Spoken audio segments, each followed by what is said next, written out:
Whoever did this to her career is about to regret it. The voice came from nowhere and everywhere at once, low enough to be mistaken for a thought, sharp enough to cut through the laughter still hanging in the ballroom. No one knew who said it. Maybe no one did. But the words settled over the room just as Naomi Carter stood motionless beside table 12, crimson wine dripping from the front of her pale gray uniform and sliding in thin lines toward the polished marble floor. Seconds earlier, Richard Hale had raised his crystal glass with a grin polished by years of getting away with too much. "That's what happens when janitors stand too close," he had announced, tilting his wrist as if the spill were some harmless office joke. A few people laughed on instinct. A few more looked down at their plates. The rest froze, their smiles fading under the gold chandelier light. It was the annual Hawthorne Global Leadership Gala, held inside the Grand Crescent Hotel in downtown Charlotte, North Carolina, where every surface gleamed and every guest badge carried more ego than information. Waiters in black vests moved silently between round tables dressed in white linen. Jazz piano floated through hidden speakers. Outside the floor-to-ceiling windows, rain traced silver lines down the glass 30 stories above the city. Inside, the room smelled like expensive cologne, grilled filet mignon, and discomfort. Naomi did not move right away. She was 5'8", steady-eyed, wearing plain work shoes and a maintenance badge clipped to her collar. For 3 weeks, she had emptied trash bins, polished mirrors, replaced coffee filters, and listened. She had watched assistants get blamed for executive mistakes. She had watched managers bark orders they would never follow themselves. She had watched Richard Hale most of all. He was the kind of man who wore confidence like a custom suit and assumed everyone else existed to admire it. Tall, silver watch flashing beneath tailored cuffs, he now stood at the center of the room enjoying the reaction he thought he controlled. "Relax," he said, lifting both hands as if he were generous enough to calm the room he had just unsettled. "We're having fun tonight." More uneasy laughter followed. Naomi looked down at the wine soaking into the fabric over her chest, then at the napkin someone timidly offered from the nearest table.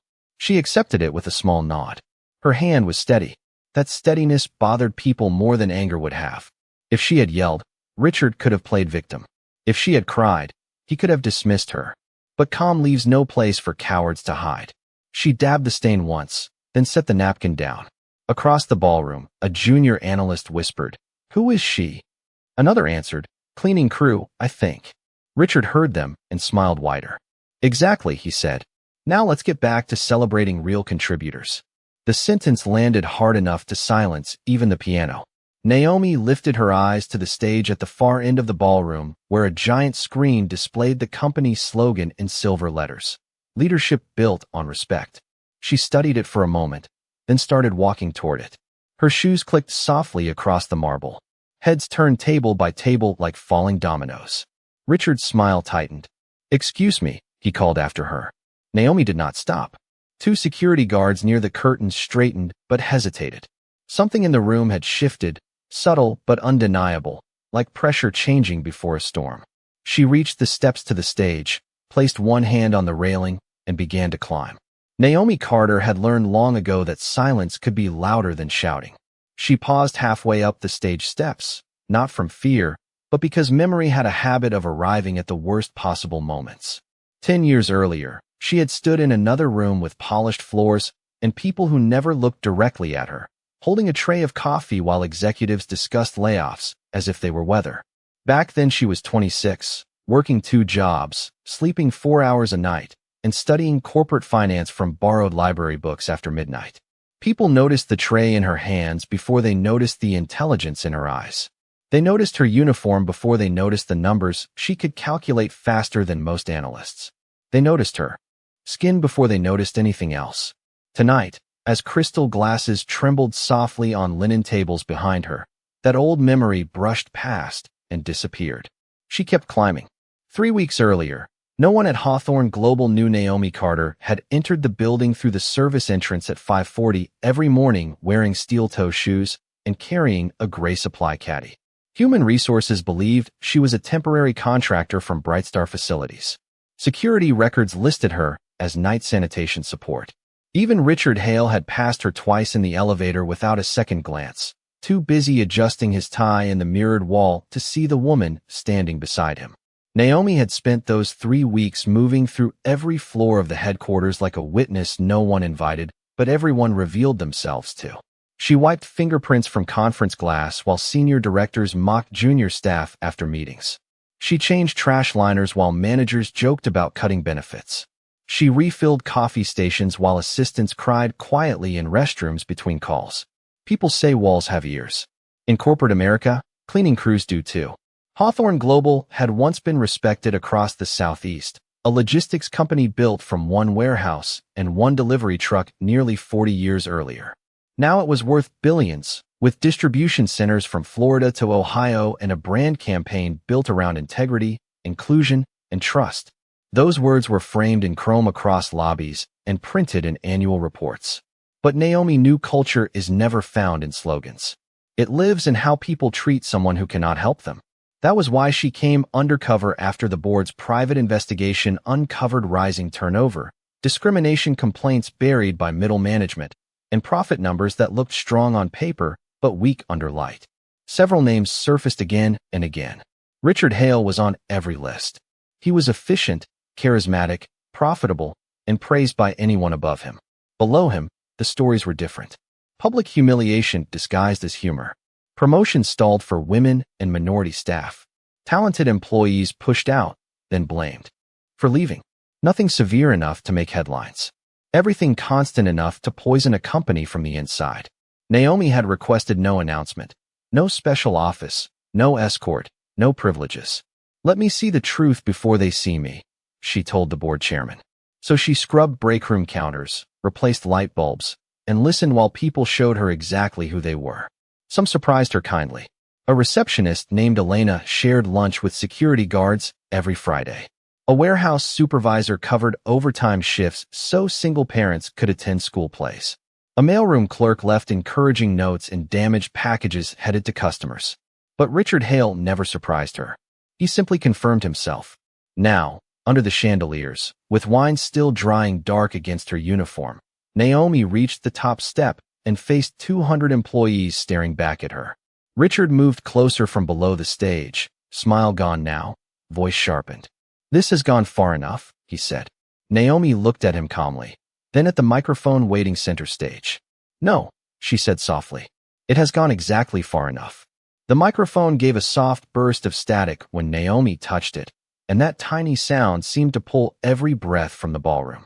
200 people sat perfectly still beneath the chandeliers, forks resting on plates, glasses suspended halfway to lips, eyes fixed on the woman they had mistaken for invisible. Rain continued to thread down the windows behind the stage, turning the Charlotte skyline into a blur of silver and shadow. Naomi adjusted the stand by half an inch, then looked across the room the way a pilot studies weather before takeoff. Calm, precise, unhurried. Richard Hale remained at the foot of the stage, jaw set, one hand still wrapped around his empty wine glass. "Ladies and gentlemen," he said loudly, forcing a chuckle that fooled no one. "We are clearly dealing with some confusion tonight." A few nervous smiles flickered and died. Naomi did not look at him immediately. She let the silence answer first. Then she turned. "You are right about one thing, Mr. Hale," she said, her voice steady and warm enough to travel without strain.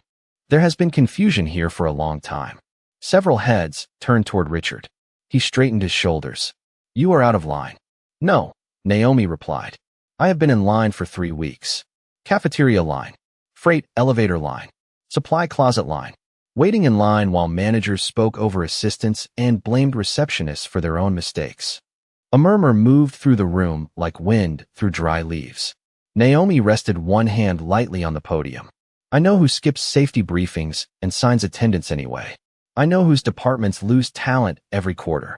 I know which supervisors tell employees to smile after humiliating them in public. I know who says diversity matters when cameras are present and laughs when doors close." The murmur grew louder, then stopped all at once when Richard took one step toward the stage. "Cut the microphone," he snapped toward the sound booth. No one moved. At a back table near the windows, an older man in a navy suit calmly set down his napkin. His name was Leonard Graves, chairman of Hawthorne Global's board, though many younger managers recognized him only from framed portraits and annual letters. He stood with the measured ease of someone long accustomed to being obeyed. "No one touches that microphone," he said. His voice was not loud. It did not need to be. The room shifted again. Executives who had ignored Naomi now stared at Leonard. Mid-level managers suddenly remembered their posture. Richard's face lost color by degrees. "Mr. Graves," he said quickly, "I was handling this." "That," Leonard answered, "is precisely the concern." Naomi stepped aside from the microphone for a moment, allowing the truth of that sentence to settle. Then she reached to her collar and unclipped the laminated maintenance badge everyone had accepted without question. She held it between two fingers. "Interesting thing about badges," she said. "People trust them more than character." She placed the badge on the podium. Underneath the gray work shirt, pinned near her shoulder, was a slim brushed metal nameplate no one had noticed before. The ballroom leaned forward as one body. Richard squinted as if clarity might change what he was seeing. Naomi removed the stained outer jacket, folded it neatly, and laid it beside the badge. Beneath it was a tailored black blazer, simple and sharp. No costume change could have transformed her as much as posture already had. She had never looked smaller in the uniform. She had never looked taller than now. Leonard walked to the stage stairs and stopped below her, offering not rescue but recognition. "Would you like me to do the honors?" he asked. Naomi gave the smallest smile. "No, sir," she said. "I believe introductions are most powerful when made by the person underestimated." She stepped back to the microphone, eyes sweeping the stunned room before landing once more on Richard Hale. "Good evening," she said. "My name is Naomi Carter." The last name hung in the air with the weight of something expensive and undeniable. Naomi Carter, a name many in the room had seen printed on quarterly reports, shareholder letters, and internal memos forwarded by assistants they never thanked. Some recognized it instantly. Others needed one more second for memory to catch up with reality. Richard Hale needed 3. "No," he said first, barely above a whisper, then louder as if volume could fix facts. "No, that is not possible." Naomi met his stare without heat. "Possibility is often confused with preference, Mr. Hale. You preferred not to see me." A sharp inhale moved through the nearest tables. Leonard Graves climbed the final step to the stage and stood beside her, hands loosely folded. "Effective at midnight," he announced. "By unanimous vote of the board, Naomi Carter becomes Chief Executive Officer of Hawthorne Global." The room erupted, not in applause, but in stunned fragments of sound. Chairs shifted. Glassware clicked. Someone near the center dropped a fork that rang against china like a bell. Richard looked from Leonard to Naomi and back again, searching for the prank he himself would have played. "This is absurd," he said. "I run operations for 3 states. I delivered record margins last quarter." Naomi nodded once. "You delivered numbers," she said. "Margins are not morals." Richard stepped closer to the stage, voice tightening. "With respect, this is a company, not a charity." Naomi answered immediately. "And with respect, leadership is not a costume." Several employees lowered their eyes to hide smiles they had waited years to feel. Naomi turned to the audience. "Many of you know my name from paper. Few know why I came in person." She placed both hands lightly on the podium. 6 months ago, our board commissioned an internal review after exit interviews described fear, favoritism, retaliation, and discrimination hidden behind strong revenue. Complaints disappeared. Talented people resigned. New hires stopped trusting managers before their first 90 days were over. At table 7, a young accountant blinked back tears. At table 3, an assistant stared at her lap, lips pressed together. Naomi continued. "We found spreadsheets polished for investors and cultures neglected for employees. We found leaders who managed upward and bullied downward. We found people praised for performance while poisoning the rooms they entered." She did not need to say Richard's name. Everyone heard it anyway. Richard straightened his tie with trembling fingers. "This is character assassination." Leonard Graves looked at him with almost grandfatherly disappointment. "No, Richard. It is performance review." Laughter burst from one corner before being quickly smothered, but the damage was done. Richard's authority cracked in public the same way he had cracked others in private. Naomi reached into a slim folder resting beneath the podium. "During my 3 weeks undercover," she said, I documented 42 first-hand incidents of misconduct tied directly to your leadership chain.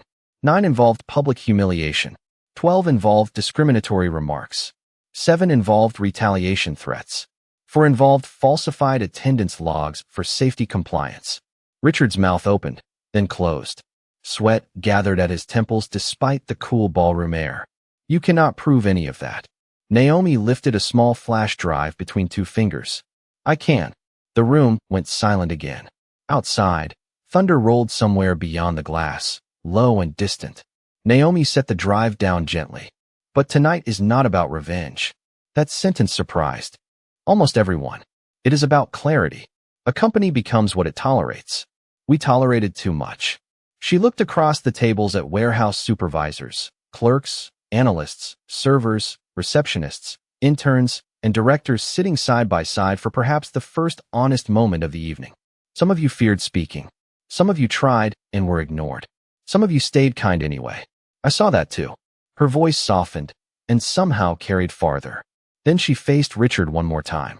As of this moment, you are relieved of all managerial authority pending formal investigation. Security will escort you not out of shame, but out of procedure. Richard stared at her as if language itself had betrayed him. Naomi simply pressed the company bell on the podium once, and 2 security officers began walking forward. The security officers stopped 3 feet from Richard Hale and waited, professional and expressionless, giving him something he had rarely given anyone else in that building, a choice to keep his dignity. For a moment he did not move.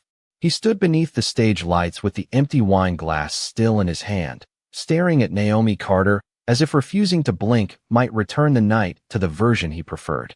Around him, 200 employees watched the man who had once controlled schedules, bonuses, transfers, and careers suddenly unable to control his own next step. You cannot do this to me, he said at last, voice dry and unsteady. Naomi did not raise her tone. It has already been done by your own actions. Richard laughed once, but there was no confidence in it now. It sounded like a door closing in another room. I built this division, he said, turning toward the tables as if searching for supporters. Ask anyone here. I pushed standards. I demanded excellence. No one answered. A vice president near the front studied the centerpiece flowers with sudden fascination. A logistics director pretended to read the dessert menu. At the back table, a warehouse supervisor slowly folded his napkin and set it beside his plate. Silence can become testimony when enough people share it. Richard noticed. Color drained further from his face. After everything I have done for this company, he said, you are taking her word over mine. Naomi stepped from behind the podium and descended 1 stage step, bringing herself closer but not lower. No, she said. I am taking evidence over excuses. Leonard Graves nodded once beside her. Richard looked toward him in disbelief. Sir, you know me. I know the version of you presented upward, Leonard replied. Tonight, I met the version presented downward. The words landed harder than any shout could have. Richard's grip tightened around the glass until his knuckles whitened. Then, perhaps realizing how it looked, he placed it carefully on the nearest table. This is because of one joke? He asked, trying again to shrink the moment into something harmless. Naomi's eyes did not leave his. No, it is because cruelty repeated often enough starts calling itself culture. Several people shifted in their seats. Some looked ashamed. Some looked relieved. Some looked like they were seeing the building they worked in for the first time. Naomi turned slightly toward the room. Many harmful things survive because they are labeled humor. If the target is humiliated and the audience is afraid, it was never a joke. A young intern near the rear wiped tears quickly before anyone noticed. Richard followed Naomi's glance and seemed to understand that the room was no longer his audience. It was hers. His shoulders lowered by an inch. So that is it, he said quietly. I am finished. Naomi considered him for a long second. Rain tapped gently against the glass behind the ballroom, softer now than before. Your title is finished, she said. What happens to your character next is still your decision. Even the security officers seemed to pause at that. Richard swallowed. The fight had gone out of him, leaving only the man beneath the posture. He looked older than he had 20 minutes earlier. I did what everyone does, he muttered. Push hard. Win. Stay on top. Naomi shook her head once. No. Many people work hard. Not everyone steps on others to feel tall. Richard glanced across the tables, perhaps expecting sympathy, perhaps hoping someone would smile the old way and tell him it was all temporary. No one did. At table 9, Elena from reception held her chin higher than she ever had at work.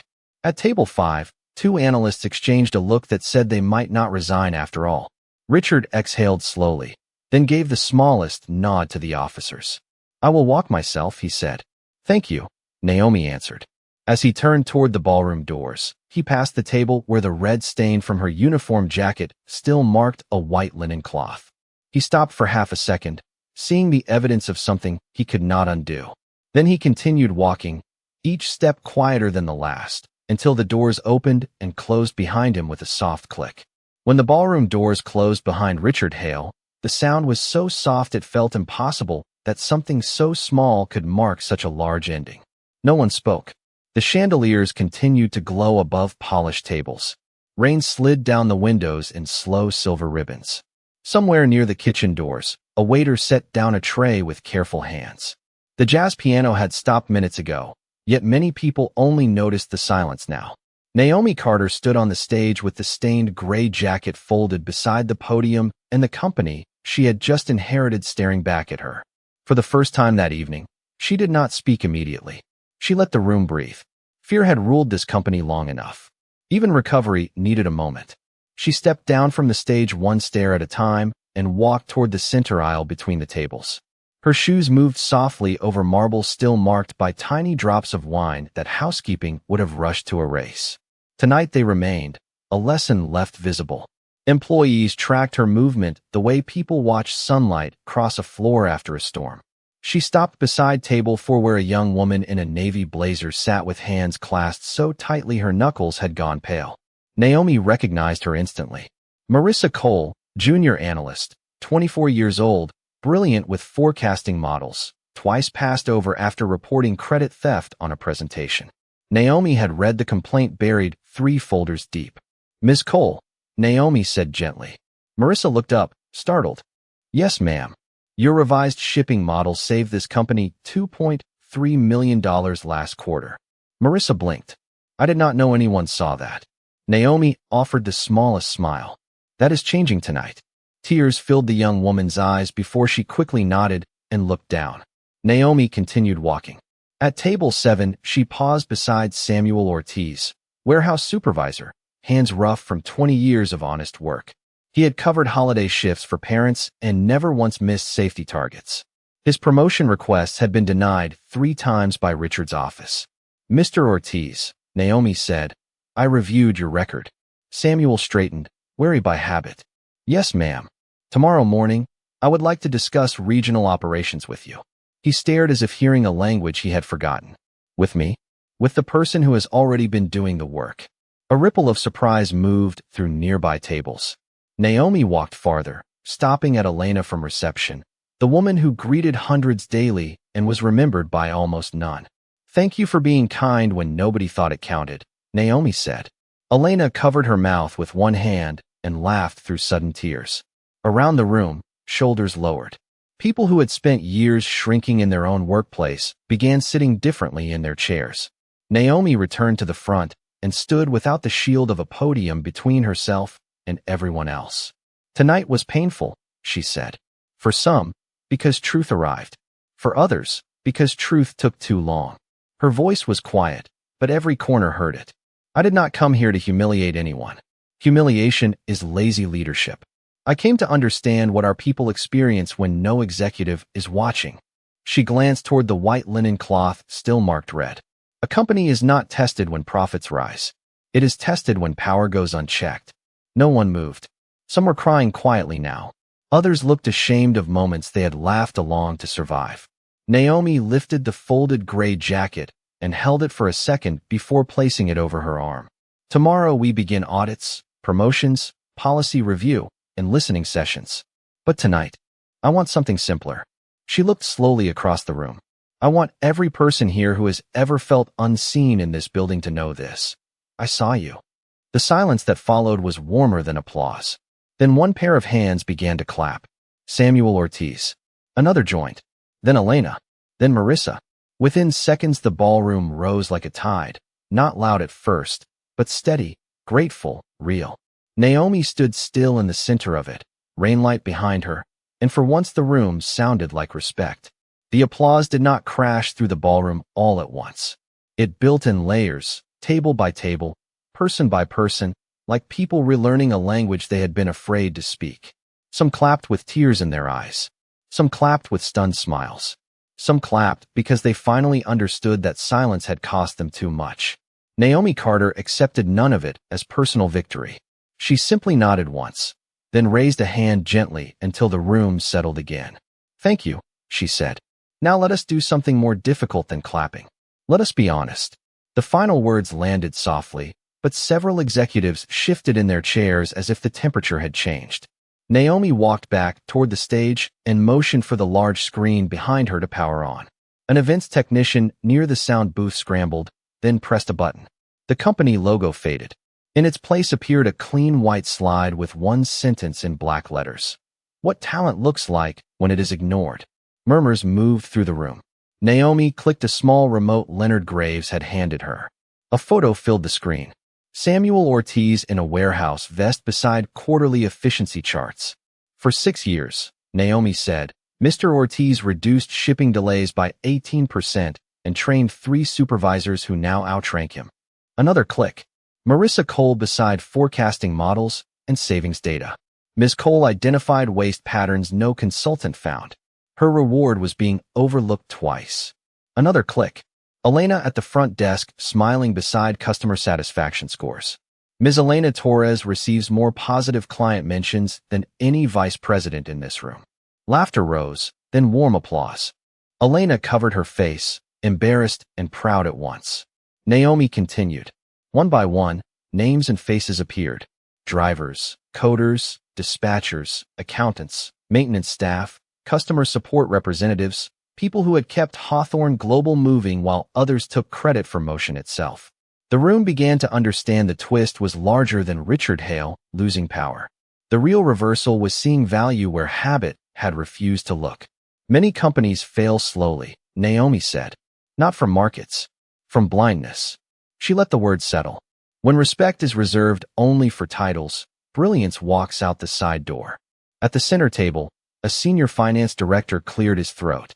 "Ms. Carter," he said carefully, "with all due respect, morale is important, but performance must still drive promotion." Naomi nodded. Agreed. She clicked again.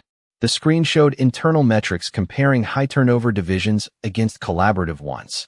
Productivity, retention, safety incidents, customer complaints. The contrast was sharp.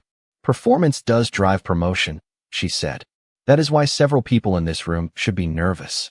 Laughter broke out more freely now, mixed with surprised looks from those who had assumed kindness and standards could not coexist. Naomi's expression softened. This is not about replacing one hierarchy with another. It is about removing the illusion that arrogance is competence. Leonard Graves smiled openly for the first time all evening. "Well said," he murmured. Naomi turned toward the rear of the ballroom where kitchen staff and event servers had quietly gathered to watch. "And to every worker who has ever been treated as background," she said, "background is what makes every picture possible." The servers straightened. One older dishwasher in a white apron wiped his eyes with the back of his wrist. Then the ballroom doors opened again. Heads turned instantly. Richard Hale stood there in the corridor, coat over one arm, rain behind him in the hallway windows. He had not returned to argue. He looked smaller somehow, stripped of the confidence titles rent to weak men. In his hand was a folded sheet of paper. The room held its breath. Richard walked in slowly, approached the front table, and set the paper down for Naomi to see. It was a resignation letter, signed and dated. He did not ask for the microphone. He did not defend himself. He only looked at Naomi and said, quiet enough that the room leaned in to hear, "I did not know what I had become." Naomi studied him for a long second, then answered just as quietly, "Now you do." The ballroom remained so quiet that the rain against the windows sounded louder than the people inside. Richard Hale stood near the front table with empty hands now, his resignation letter resting beside untouched dessert plates and half-finished glasses of sparkling water. For years he had filled rooms with his voice. Tonight, he seemed uncertain whether he had earned the right to use it again. Naomi Carter looked at the paper, then at the man who had handed it to her. She could have made this moment sharp. She could have made it humiliating. Everyone in the room knew that. That was precisely why what she did next mattered. She lifted the letter, folded it once more, and placed it back on the table instead of in her hand. "Mr. Hale," she said calmly, "you may keep this for now." Confusion crossed his face. "I do not understand." "I know," Naomi replied. "Most people only understand accountability once they finally meet it." A few nervous laughs escaped, then faded. Naomi stepped closer, not to dominate the space, but to remove the distance between judgment and humanity. "Resignation is easy when consequences arrive," she said. "Growth is harder." Richard looked down at the floor. "I am not asking for sympathy." "Good," Naomi said, "because sympathy is not the issue." She turned slightly, so the room could hear them both. What happened tonight was not one mistake. It was the visible end of many smaller choices. Dismissing people, mocking people, treating position like character. That does not change with a letter. Richard swallowed. "Then what happens now?" Naomi did not answer immediately. She studied him with the same patience she had shown all evening. "Tomorrow morning at 8 o'clock, she said, "human resources and legal will continue the formal investigation. That process remains unchanged. But if they determine you are eligible to remain employed in any capacity, it will not be as a manager." A wave of surprise moved through the room. Richard looked up sharply. "You would keep me here?" "I did not say that," Naomi answered. "I said if policy allows it, you would start where respect is learned instead of demanded." Leonard Graves folded his arms, watching closely. Naomi continued. "Warehouse intake, customer complaint response, early shift rotations, front desk overflow support, places where titles do not open doors and patience matters more than pride." Richard's face flushed with embarrassment, then something else. "Recognition. You want me to begin again," he said. "No," Naomi replied softly. "I want you to begin honestly." The sentence moved through the room like light. Employees who expected revenge sat straighter. Some who had suffered under Richard seemed startled by the possibility of something stricter than punishment and more useful than disgrace. Naomi turned toward the audience. "Too many leaders think discipline means destroying people. Sometimes discipline means making them face ordinary work with no shield." Samuel Ortiz nodded slowly from his table. Elena from reception wiped another tear, this time smiling. Richard glanced around the ballroom, seeing not subordinates or spectators, but people whose names he had never bothered to learn. "Why would you offer me any chance at all?" he asked quietly. Naomi's answer came without hesitation. "Because someone once gave me one." The room fell still again. "Years ago," she said, "I was underestimated, dismissed, talked over, and told to stay in my place. A supervisor chose to mentor me instead of mirror the culture around him. He corrected me when I was wrong, respected me when I was right, and expected more from me than fear ever could." She held Richard's gaze. "Standards changed my life. Not cruelty." Richard's shoulders lowered. The defensive posture he had worn like armor all night finally disappeared. "I do not know if I deserve that chance," he admitted. Naomi nodded once. "That is the first honest sentence I have heard from you." A few soft laughs warmed the room. Naomi picked up the folded gray jacket from her arm. The stain now dried dark against the fabric. "Keep your letter," she said. "You may need it later. But tonight, go home. Think carefully about the man you were when you walked in here, and the man you want to be when the sun comes up." Richard blinked hard, then gave one slow nod. "Yes, ma'am," he said, the title carrying more respect than any he had spoken before. The next morning, Charlotte woke beneath clear skies washed clean by the night's rain. Sunlight climbed the glass towers downtown and spilled across the front windows of Hawthorne Global Headquarters, turning the lobby floor into a sheet of gold. Employees entered more quietly than usual, coffee cups in hand, badges swinging against jackets, each person carrying the memory of what had happened less than 12 hours earlier. Some expected tension, some expected gossip, some expected security guards and whispered meetings behind closed doors. What they did not expect was Naomi Carter standing alone in the lobby at 7:15 in the morning, sleeves rolled neatly to her forearms, holding a box of fresh pastries beside a tray of coffee. No cameras, no entourage, No velvet rope executive entrance. Just the new chief executive officer greeting people as they came through the doors. Good morning, Marcus. Morning, Elena. How is your mother doing, Sandra? She knew names. She knew stories. She knew that leadership begins before the first meeting starts. Employees slowed in disbelief. Some smiled awkwardly. Others smiled with relief.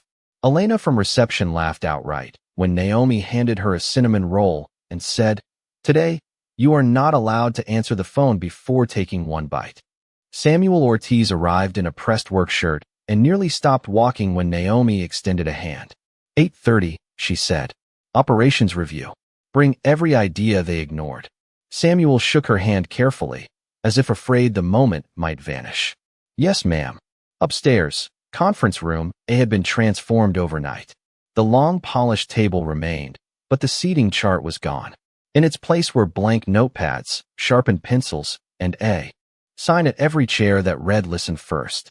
Department heads entered with uncertain expressions. Mid-level managers entered with straight backs and cautious hope. At exactly 8 o'clock, Naomi walked in carrying her own notebook. She did not sit at the head of the table. She chose a seat in the middle. New rule, she said. The best idea does not care what title says it. Pens began moving instantly. On the first floor, employees noticed another change. The framed chrome slogan in the lobby had been removed. By noon, maintenance crews replaced it with new lettering in matte black steel. Respect is how we work. People stopped to read it more than once. Near 10 o'clock, a man entered through the side doors wearing plain slacks, no tie, and a visitor badge. Richard Hale. He moved without the old swagger, carrying a small notebook and looking 10 years older than the week before. Human Resources directed him to temporary assignment orientation on customer response and warehouse support, pending final review. Some employees stared. Some looked away. Naomi happened to pass the corridor at that moment. Their eyes met for only a second. Richard gave a small nod, not asking for anything. Naomi returned it, then continued walking. Mercy had been offered.